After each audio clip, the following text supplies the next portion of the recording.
Good morning, सत श्री अकाल, good evening, सलाम वालेकुम आप सभी लोगों को। आज इस समय चल रहा आप लोग का तरंग प्रकाशिकी का है लेक्चर नंबर 3। व्यतिकरण की बातें हो रही हैं, ठीक है। हम बात को आगे बढ़ाते हुए चलेंगे। आप लोगों से बातें हो चुकी हैं कि जब समान आवृत्ति की दो तरंगे एक साथ एक ही दिशा में चलती तो उनका पथांतर कितना होता है। इसके पहले वाले क्लास में आप लोग पढ़ चुके, उसका पथांतर आप लोग होता है पथांतर यक्सियन into small d upon capital D. जहां यक्सियन क्या है, ये फ्रिंज की स्थिति है, ये आपका पीओ यक्सियन डिस्टेंस है, और जो डी है वह दो छिद्रों की मतलब स्लिट की डिस्टेंस है ना, दो छिद्रों के बीच की दूरी, जहां से दोनों तरंगे निकलती हैं उनके बीच की दूरी। और एक आपका कैपिटल डी क्या है भाई, आपका इस स्लिट और इस पर्दे के बीच की दूरी। यहां से हम बात को आगे बढ़ाते हुए चलते हैं, ठीक है। मैंने आपको ये बताया कि जब समान आवृत्ति की दो तरंगे एक साथ एक ही दिशा में चलती तो उनके अलग अलग बिंदुओं पर जो परिणामी तीव्रता होती है वो आपकी अलग अलग होती है। अलग अलग होने का मतलब कि कुछ बिंदुओं पर तीव्रता अधिक, जहां पे तीव्रता अधिक होगी वहां पे प्रकाश की स्थिति, और वहां पे आपका ये प्रकाश ऐसे प्रकाश रहेगा एकदम लाइट, है ना, चमकता है, और जो चमकता है वही दिखता भी है ना। और जहां पे आपका तीव्रता कम होगी वहां पे अंधेरा, जहां पे तीव्रता अधिक होगी वहां पे प्रकाश, उसे समपोषी व्यतिकरण कहते हैं। जहां पे तीव्रता कम होगी वहां पे फिर अंधेरा। ऐसी स्थितियां आपकी बनी रहेगी। जहां पे फिर तीव्रता अधिक वहां पे आपका समपोषी व्यतिकरण, मतलब कि चमकता रहेगा, है ना। यूं आसमां से चमकते रहो, ये आसमां भी तुम्हारी जिक्र करेगा, ठीक है। अब आते हैं यहां से बातें आगे करते हैं। आपको समपोषी कब होगा, विनाशी कब होगा, मतलब कि फ्रिंज की स्थिति। इसको देखो, जो चमकेगी जो दिखाई देगी उसे कहते हैं दीप्त फ्रिंज, और जो नहीं दिखाई देता उसे कहते हैं अदीप्त। जैसे कुछ लोग होते हैं सत्य बोलने वाले होते हैं तो उसको सत्यवादी, और जो झूठों का सरकार होता है उसे कहते हैं अरे भाई मारो हेलकट है, असत्य बोल रहा है ना। तो एक सेम टू सेम यही बातें करते हैं। तो इसको हम कैसे निकालेंगे, इसको निकालने के लिए आपको मैंने बताया कि भाई इसके कलांतर पे निर्भर करेगा, ठीक है। और आप जानते हैं भाई समपोषी के लिए कलांतर क्या होता है। समपोषी के लिए जो कलांतर होता है वो आपका होता है 2n पाई, और विनाशी के लिए कलांतर आप लोग को मैंने पहले वाले वीडियो में मैंने बता दिया, क्लास में बता दिया है, delta phi equal to 2n-1 pi, ऐसा मैंने बता दिया है। इन सब की जिक्र हो चुकी है आप लोगों से, ठीक है। अब बातें करते हैं हम। आपको मैंने एक और फार्मूला, मैंने एक और सूत्र बताया था। मैंने आप लोगों से ये कहा था कि जो कलांतर होता है, यह कलांतर 2 पाई अपान लैम्डा इंटू क्या होता है भाई, पथांतर होता है। ऐसा पढ़ चुके हैं आप लोग, जानते हैं, अच्छी तरीके से जानते हैं। यह आपका कलांतर। अब हम समपोषी के लिए दीप्त फ्रिंज, एग्जाम में जो बोर्ड एग्जाम में जो प्रश्न आएगा इसी से आएगा।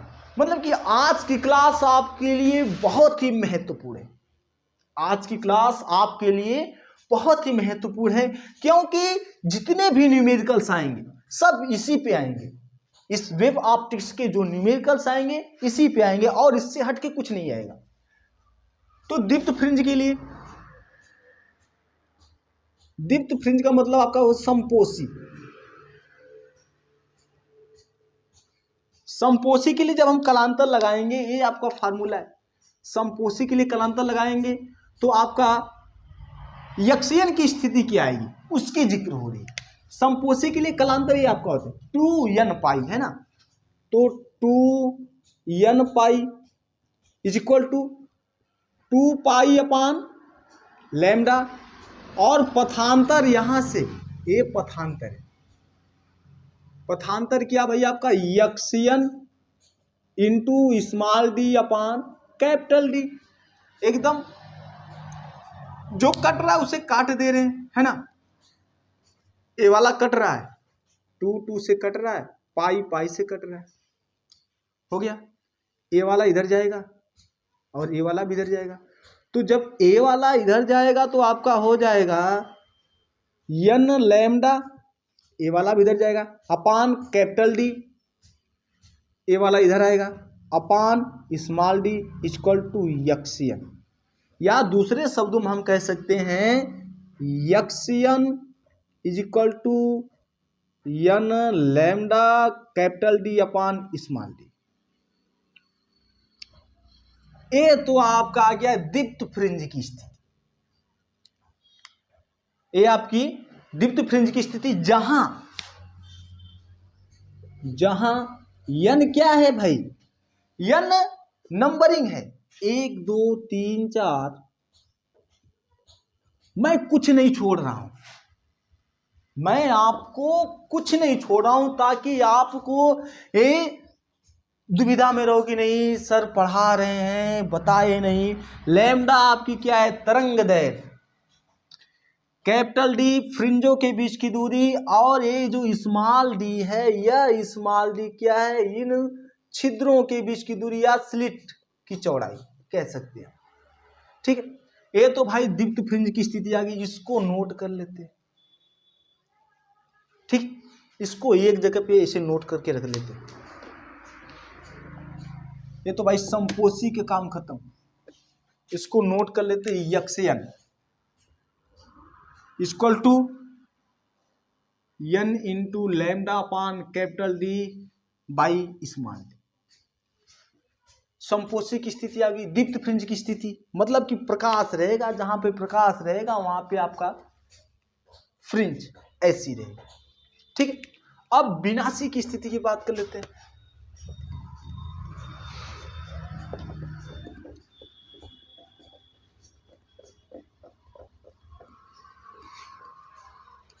ये विनाशी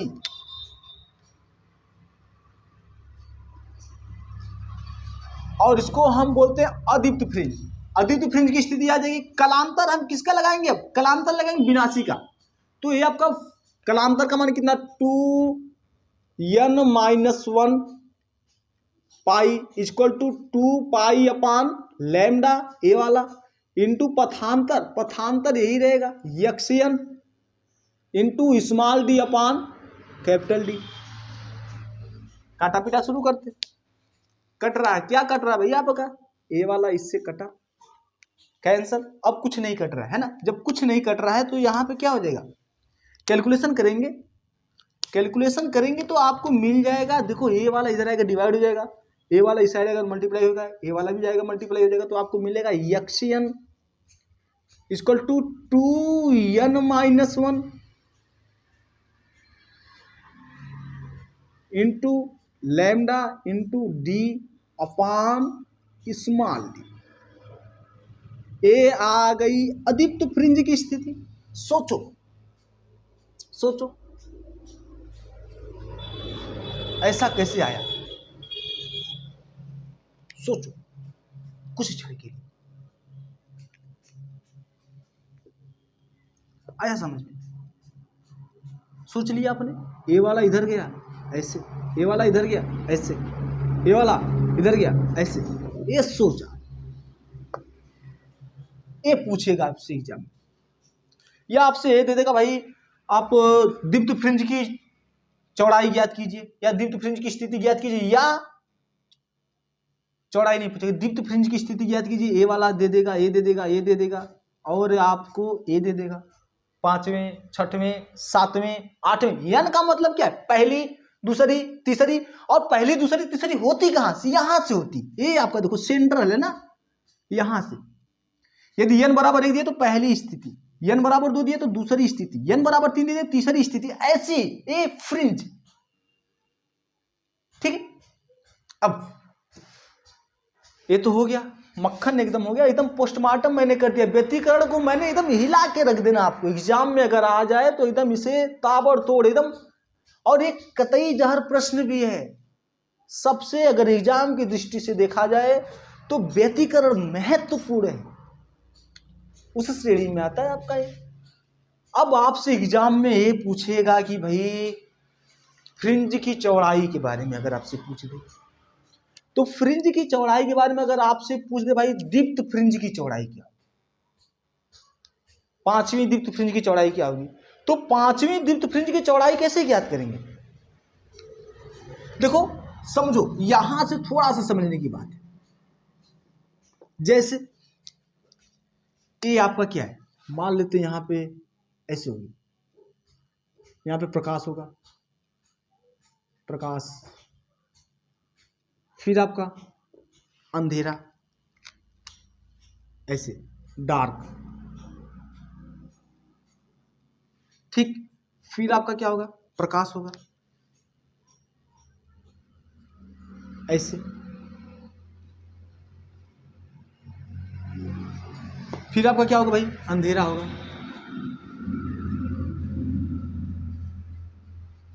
फिर आपका प्रकाश होगा, ऐसे आपका चलता आएगा। जहां पे प्रकाश होगा वहां पे आपका होगा समपोषी, जहां पे अंधेरा होगा वहां पे आपका क्या होगा, विनाशी।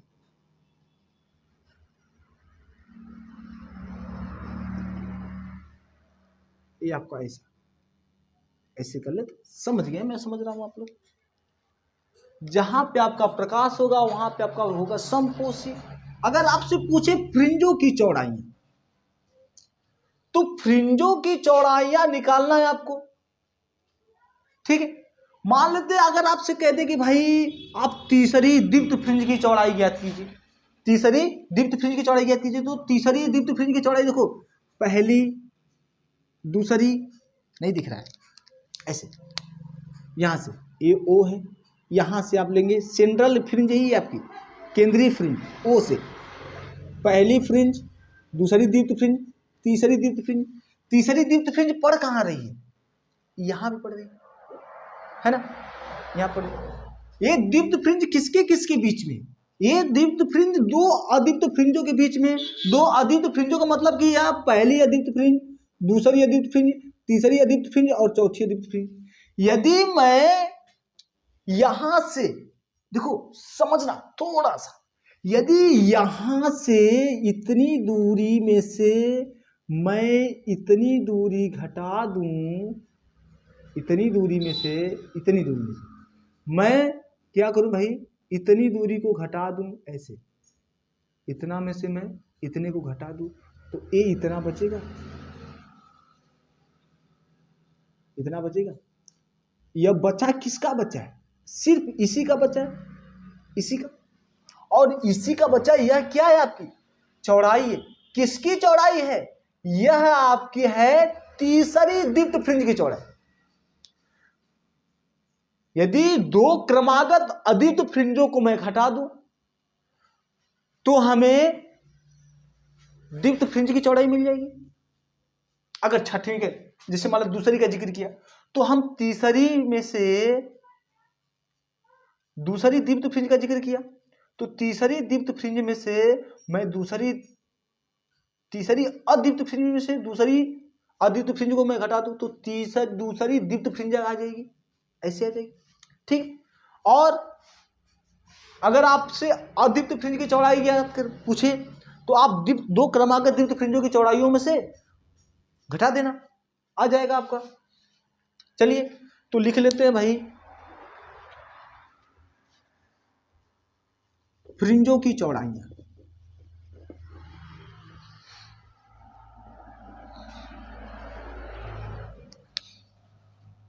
फ्रिंजों की चौड़ाइयां तो पहले लिख लेते हैं दीप्त फ्रिंज की चौड़ाई।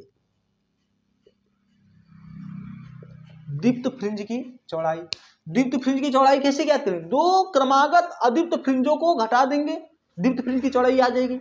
मान लेते हैं दीप्त फ्रिंज की चौड़ाई क्या है आपकी, अल्फा है, तो अल्फा बराबर आपका क्या हो जाएगा, अल्फा बराबर दो क्रमागत है ना।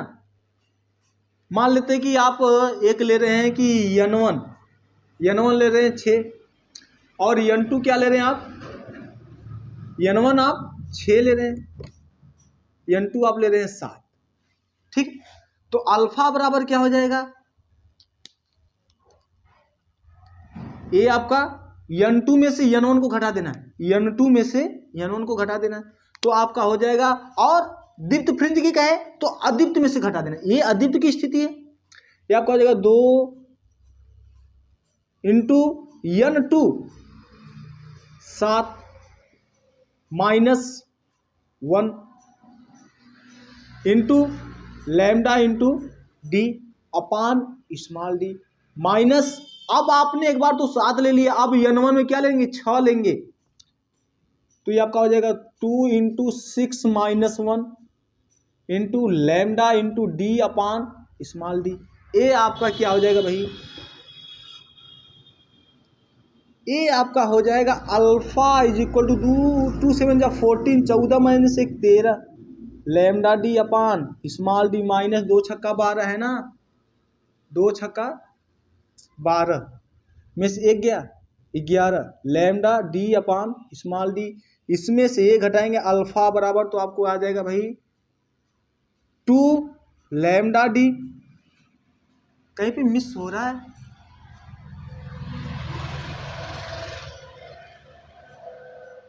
मिस कहीं पे हो रहा है थोड़ा सा, 1 मिनट बैक में जाते हैं, रिवर्स में जाते हैं थोड़ा सा।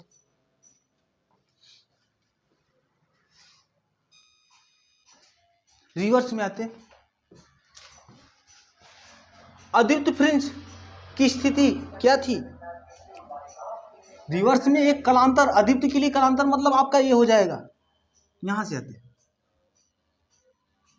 2n-1 पाई और आपका ये 2 पाई अपान लैम्डा इंटू पथांतर, पथांतर आपका क्या था भाई यक्सियन into D upon capital D.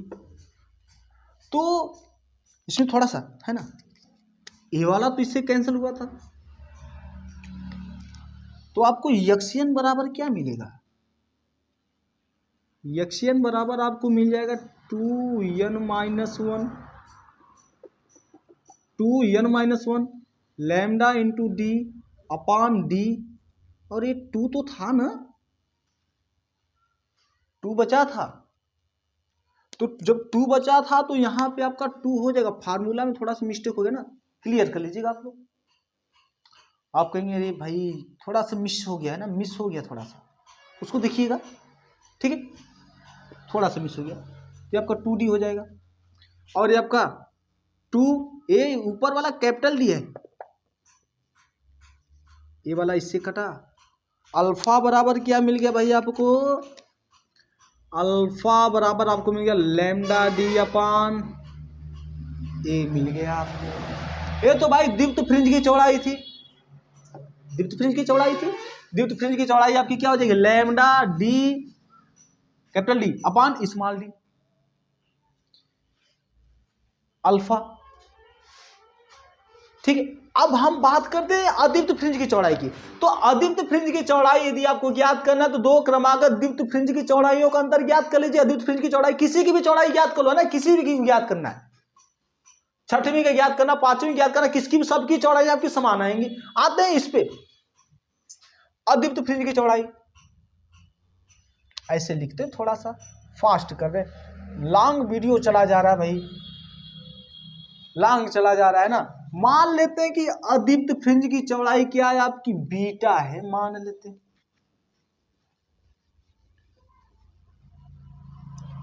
ये इसकी चौड़ाई आपकी क्या है भाई बीटा है, मान लेते हैं। तो 2 क्रमागत दीप्त फ्रिंज की चौड़ाइयों का अंतर ज्ञात कर लेंगे, अदीप्त फ्रिंज की चौड़ाई आ जाएगी और इसको लिख लेंगे, बताते भी है। ये आपका हो जाएगा n1 मान लेते हैं कि 7 है, into lambda into D upon small d minus, दूसरी बार आपको n का मान 6 लेना है, into lambda D upon small D. आप बीटा इक्वल टू, बेटे देखो ये 7 में से 6 गया, 1 बचा, अपान डी, ए बीटा इतना, और अल्फा कितना आया था, अल्फा भी आपका आया था lambda into D upon small d, ए आपका आया था अल्फा। अब आप कहेंगे नहीं सर जी ये तो दोनों की चौड़ाइयां बराबर हैं, क्या ये सही है? अरे भाई साहब ये सही है कतई जारी। यही तो मेन है कि दीप्त और अदीप्त फ्रिंजों की जो चौड़ाइयां होती वो आपकी क्या होती हैं, बराबर। दीप्त और अदीप्त फ्रिंजों की जो चौड़ाइयां होती हैं वो आपकी क्या होती हैं, बराबर होती हैं। एग्जाम में कभी कभी ये पूछ देता है, कभी कभी आपसे ये पूछ देता है कि आप सिद्ध कीजिए, प्रूफ कीजिए, you proof that the wide of both fringe are equal, then you can easily proof that wide of दीप्त फ्रिंज इतना, अदीप्त इतना, ये आप we can easily say that, इसको इक्वेशन नंबर फर्स्ट, इसको इक्वेशन नंबर सेकंड, ऐसा सपोज कर लेते हैं, लिख लेंगे from first and second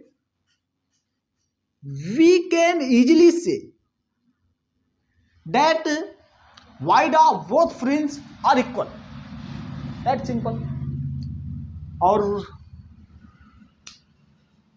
video आप लोग को अच्छा लगा हो, इसके आगे आप लोग की अब आगे बातें की जाएंगी विवर्तन की, नेक्स्ट क्लास में आप लोगों से बातें की जाएंगी विवर्तन की। आप लोग को क्लास अच्छी लगी तो लाइक जरूर कीजिएगा, और अगर आप लोग अभी चैनल को सब्सक्राइब नहीं किए तो सब्सक्राइब कर दीजिएगा और बेल आइकन को पहले दबा दीजिए ताकि आगे आने वाली जो क्लासेस है उसका नोटिफिकेशन आपको पहले मिले, ठीक है। तो आज के लिए सिर्फ इतना ही, आगे की बातें आप लोगों से नेक्स्ट क्लास।